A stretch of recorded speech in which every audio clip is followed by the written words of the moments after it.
All right, moving back here, we have the next one, which is mindfulness with breathing, of Buddhadasa Bhikkhu. And so it's a very similar approach. It's based on the same root sutra, so that makes sense, of course. But here it's been divided into clusters that he calls tetrads. And so there's a total of 16, each of which has 4 parts. So 4 times 4, 16 different pieces. So the breath, which is also oftentimes referred to as prana or life force, is contemplated directly, but only in the first 2. Now remember, before we were doing it with everything in the first one that we looked at, every piece of it, we focused on the breath as a part of that. And here it's only in 2 steps, and so there's various properties as a part of that that are considered, not just long or short, but a number of different things. There is the long and short, that's how it starts out. Long duration, short duration. But then other ones, things like courseness, fineness, easiness or uneasiness. So it has a number of different variations there. And I pointed out here that in a lot of these practices, when we talk about short breath, they're talking about normal breath, which usually is fairly short. And so this model also addresses 5 factors associated with the jhanas. And so we're bringing in the jhanas, a new aspect here. They were mentioned in one other place before, but not looked at in any depth at all. And so we're going to bring those in. English translations of these 2 factors described by Buddhadasa in the introduction to chapter 5 of this, we're talking about the jhanas here, appear to be reversed. And I've looked at a number of different sources talking about the jhanas and the characteristics of the jhanas and so forth. But in that, the word piti is translated as contentment, and then sukha as joy. But the text that follows that says that they are not peaceful and tranquil, respectively, which is just the opposite of the way it's described everywhere else. Well, the idea of contentment being non-peaceful and the idea of joy being tranquil are just the opposite of the way we would normally use those terms in our ordinary language. Now, if you look up joy in the dictionary, there's probably 20 or 30 words that are used to describe the variations that are possible there. So it's huge.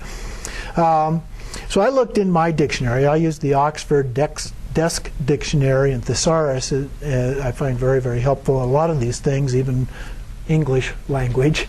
And so it describes contentment as tranquil happiness, as the tranquil aspect, not the not peaceful aspect. And joy as extreme gladness, delight, elation. So there's a more enthusiastic aspect associated with that. So it's just the opposite of the way that it's described in this particular text.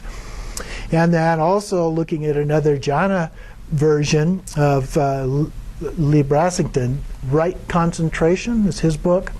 And we'll look at that a little bit later. But again, he uses contentment as the 3rd jhana, and other sources also use joy and happiness respectively. So I've opted for joy and contentment. So I'm reversing the language that is used here in my notes. Okay, so I just want you to be aware of that. If you pick up his book, you're going to say, what's going on here? So I'm trying to explain that. So each of the sessions then begin with number 1. So we've got these 4 major blocks with 4 subdivisions in each, but we always start with number 1. It's not that you do one of them on Monday, another one on Tuesday, another one on Wednesday, and so forth. We always start with number 1. And so this is contemplation of the body with a focus on the breath. So this is the first tetrad. And so step 1, so now I'm breaking it into the 4 subsections, is knowing the long breath, the properties, qualities, influence, and flavor of that. So he gives some examples through questions here. How pleasant is that? So noticing the long breath in terms of the pleasantness. Natural and ordinary. What kinds of calmness and happiness arise? Differences with the short breath. Now that's interesting because I haven't done the short breath yet, but it's normal breath, so you should have some idea of that. And then how the body works in relation to the long breath. So it's still talking about the short breath. So looking at that, and then how does this work with the long breath? How does it move? Talk about the body. Where does it expand and contract? The abdomen. Where is the expansion, the contraction of that? On the deepest possible long breath, does the chest expand or contract? Is it the abdomen or the chest? And he goes into an explanation of how he views this. I don't necessarily agree with that. I could see how he could come to that conclusion, but that's another issue that I don't think really matters here. Then step 2, knowing the short breath properties, qualities, influence, and flavor. Same idea as above. He basically looks at it with similar kinds of questions. So if you wanted to, you could go back to that. He does give us some hints at how he views these things. So here he says the short breath is uneasy, agitated, discomfortable, and making the body feel similarly, whereas the long, fine breath, it can calm and cool the body. So for example, can calm and cool our emotions as well. So those are some of the things that you might observe in doing this kind of analysis.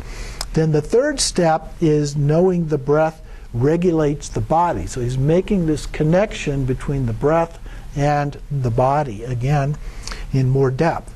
Experience the body being conditioned by the breath, and then the process of that conditioning on the in-breath, and then the out-breath. So it's not just the fact that it's a long breath, but now breaking it into the breathing in part and the breathing out part, and what the differences are there. So becoming increasingly subtle. So note how the three become calmer, finer, and more peaceful, and calm the mind. So again, he's giving us some hints, at least from his view, of how these work. Then the second part of this step 3, finer or 5 higher order methods or stages. The first one is following, the same as the previous step. So he's just repeating the previous steps here. So following is following the breath. And then guarding is to choose a point along the breath's path on which to focus, and usually the opening of the nostrils. I probably wouldn't have used guarding as a term here, but this probably comes from the sutra. And so the idea is as the breath goes in and out, trying to find a point where to focus on at this point. And so a real easy one is the nostrils, right at the opening of the nostrils. It's probably, if you're not thinking about it, the place that you are most aware of it other than the abdomen. Anyway, so you find that point and then stay on that point, and then he says the breath usually then also calms further. The third aspect here of this one is raising a mental image. It's something that we might do in some of our practices. You remember Padmasambhava talking about shamatha. We first start with a pebble, and then we start with a bindu, a mental image, and between the eyebrows, and then a bindu in a hollow body at the heart. Again, a mental image. So here, raising a mental image. Imagine any shape, form, color. For example, a candle flame, a small sphere of light of the sun and the moon. But it's imaginary. We're not looking at a candle. We're imagining a candle. At the guarding point. So the point above at the nostrils or wherever that was. I have a little trouble with a candle flame at my nostrils, but maybe a little bit out from that would work. Okay. So at the guarding point. So we're imagining that and looking at that. And then we go into playing with these mental images. I always like playing when it's meditation. It makes meditation kind of fun to do and provides some interesting experiences. So we change the image or alternate between images. Play with them. Then the breath and the mind become even more calm as a part of that. Okay? So this isn't real Rasha's kind of play. This is something that we're just experimenting around with them to see what happens. Then number 5 is concentrated focus on a mental image as an object of attention. So a much more concentrated focus on the image, almost as if, say, take the candle flame, almost as if it's really real. Okay? Even though it's not. It's still a mental image. But it becomes the object of focus here. So then that leads into step 4, contemplating the breath to calm the body. Okay? Contemplating the breath to calm the body. Haven't we already been doing that? Each of these stages we've been calming the body more and more as a part of this. Select a single image, soothing, relaxing, easy to focus on. For example, a white dot or something neutral, something with no emotional content to it. And here's where he brings in the jhana factors. Okay? So the first one is noting an object of focus, basic shamatha kind of thing. And then experiencing or sustaining that focus. Okay? Now, in the jhanas, the experience that are described as a part of them, the first one is usually bliss, kind of a blissful state. And then rapture for the second one, or joy, is associated with that. So rapture or joy is a more emotional experience, if you will. And then here, the third one is joy, kind of a delight or elation. And then the fourth one is contentment. Some places we have these lists, they use different words for a part of this, and so it might be tranquil is a common word, for example, that is used instead of contentment for the sukha. Or here, tranquil and peaceful. And then number 5, so there's a fifth one. So usually we talk about 4 jhanas. Okay? In this case, we've added a fifth one here, one-pointed focus, the peak or pinnacle. So this stage is said to be not necessary in this particular practice. That's why it's in brackets. So even though that fifth level is described, said it's okay if you don't get to that level in terms of jhana practice here, as long as there's clear experiences of joy and happiness, which are in the 2 previous levels, the previous levels. So if we have those, that's all we need for the purpose of step 4. Okay. Then the second part of this, of step 4, is to, which he says may take 3 days to 3 years. It's going to take a while maybe, depending on the individual faculties and commitment to the practice. The degree of contentment and joy is likely to be proportionate to the extent of calming. Okay? Now, these jhanas are stages of development. Now, these existed before the Buddha. These are said to be some of the practices that he was taught by his first 2 teachers. Okay? But he liked them, he found them effective, and he taught them as well. Okay? So he taught mindfulness practices, he taught the jhana practices, he taught a number of different practices, and you can see in ways where they overlap with each other. And in this case, they've been brought in and overlap. And then we have contemplation of feelings. So this is the second tetrad. Okay? Sound familiar? We did the body, now we're doing feelings. It's very similar to the earlier ones that we looked at. So step 5, first step of the second tetrad, is contemplate feelings of joy. Again, this is a contemplation here.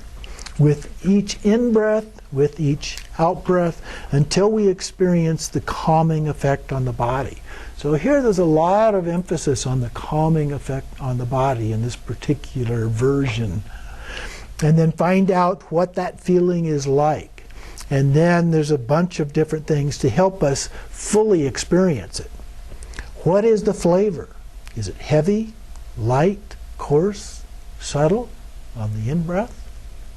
What about on the out-breath? Each part of the breath, we look at those. What is its influence on the mind, on thoughts? On the in-breath, on the out-breath. Observe when it is not present. What is the mind like? In-breath, out-breath. Now you're going to do more than one in-breath, one out-breath for each of these, but you get the idea. And then observe when it is intense. So it was not present now. When it is intense, how much greater is the joy? In, out. See how the coarsest kinds of joy differ from the medium and finest types, and how their influence on mind differs. In, out. And note that joy is more coarse, less refined, and subtle than contentment in the way he uses it. So this I didn't get those two words reversed here. And then step 6, contemplate contentment arising out of joy, which calms and soothes. Experience the flavor of contentment with every inhalation, exhalation. Focus on contentment arising out of joy and cooling down. So we have the joy, which is a more intense experience, and we're kind of cooling that down into a state of contentment. Then how light is it? How heavy? How coarse? How subtle? In, out. How does contentment flavor awareness and experience? In, out. With joy, the breath tends to be rough.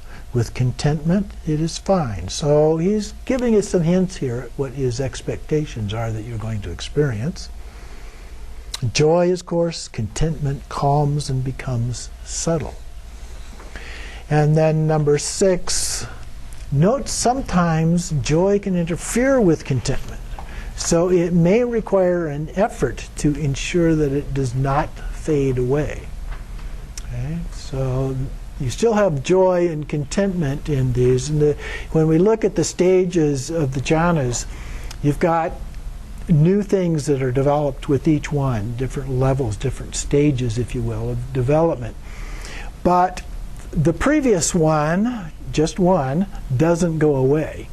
Okay, so they kind of work in pairs. So as you work down through, you've got 2 experiences going on at the same time. But when you move to the next experience, the first of the previous 2 goes away. And so we kind of work through that. For me, that's not quite so important because it's not an actual stepwise process anyway. It's a gradual transition as you move from one to the other. And I think that kind of conceptual understanding is actually more effective than trying to remember, oh, this one here, and this one goes away, and this one does this, and this one goes away, and so forth. The more complicating part is the fact that all these authors use slightly different language. That can get confusing. Then step 7, so this is the third one in part 2, experiencing the mind conditioner. The feelings of joy and contentment condition the mind in the same way that the breath conditioned the body in the first tetrad. Joy is coarse and excited, strong, resembling the body, may even dance or bounce with joy. The mind is excited or disturbed and interferes with special insight. Again, we think about those things going in and out. Contentment, though, is calm and tranquil, soothing and relaxing.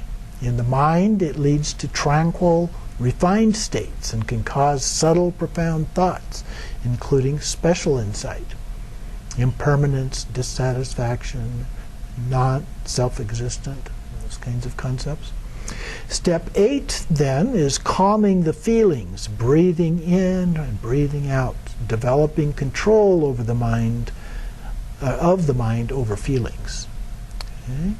So we have 2 ways of doing that. First, concentration methods, developing higher concentration, for example, the 3rd or 4th jhana, and then bringing another kind of thought to intervene or suppress the joy. So we can think a different thought, just divert what we're thinking, the focus of our attention. In breath, out breath, focus one-pointedly on nirvana. In breath, out breath. Or The alternative to that is the wisdom method. So that was the concentration method. We're concentrating on different things. The wisdom method, we realized the true nature, impermanent, interdependent, having parts, of all things, to understand how joy arises and how it will cease. So we're examining that. How does this experience that we're having arise, and then how does it go away? It is illusory and not real. Okay? Remember, we're talking Buddhist wisdom here as a part of this. So it is not real in the sense that it lacks inherent existence and so forth. And then, I lost my place here. Not real. Okay, number 2 is contemplate the attractive qualities that attract our heart and its unhealthy consequences in and out. So we can be attracted to things, but if we become attached to those things, that creates a problem. Or if we get what those are, then we cling to them, we don't want to lose them, and that becomes a problem as well. So joy excites, its charm and disturbs, driving away tranquility, its unwholesomeness, and then joy will dissolve and disappear. So he's giving us some explanations of his perceptions of what happens here in this contemplation. Then we move on to the third tetrad, which is contemplating the heart, mind. Contemplating the mind, but here we're talking about heart-mind. The word actually means heart-mind, and so a lot of practitioners and ancient practitioners, we see this in Tibet all the time, when they talk about mind, they point at the heart, not the head. Okay? But it's heart-mind. Okay? Contemplating and experiencing mind in all its aspects at each moment of practice. Observe the mind at each step. What is its condition now? What is changing? What arises in the heart-mind? What are the mind's characteristics at this moment?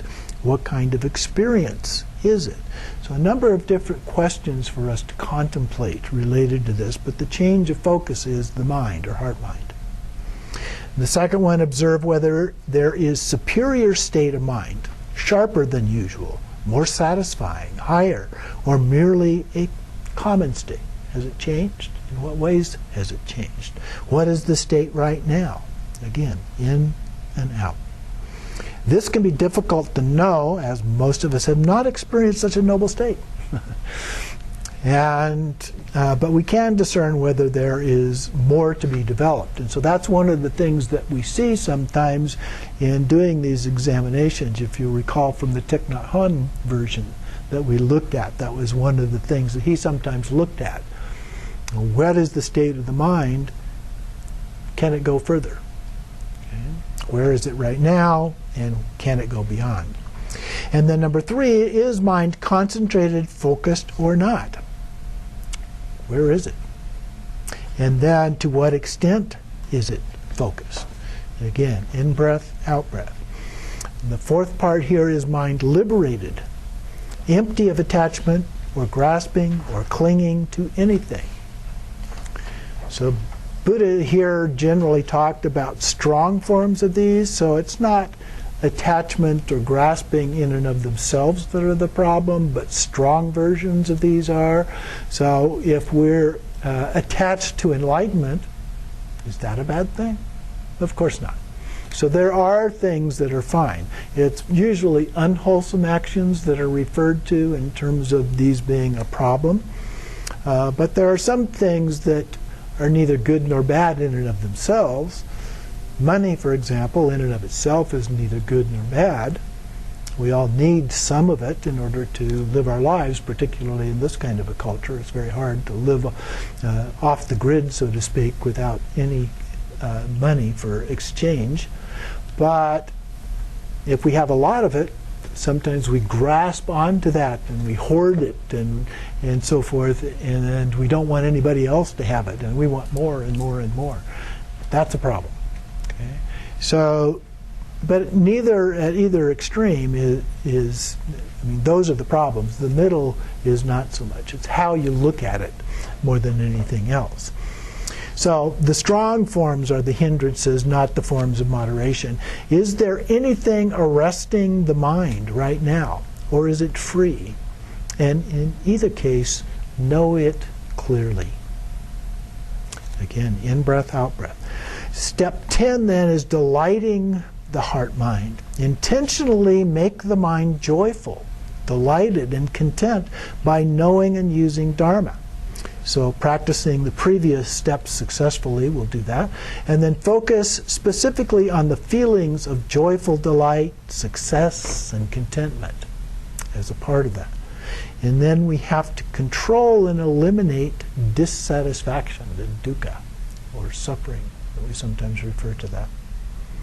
Step 11 is to concentrate the mind.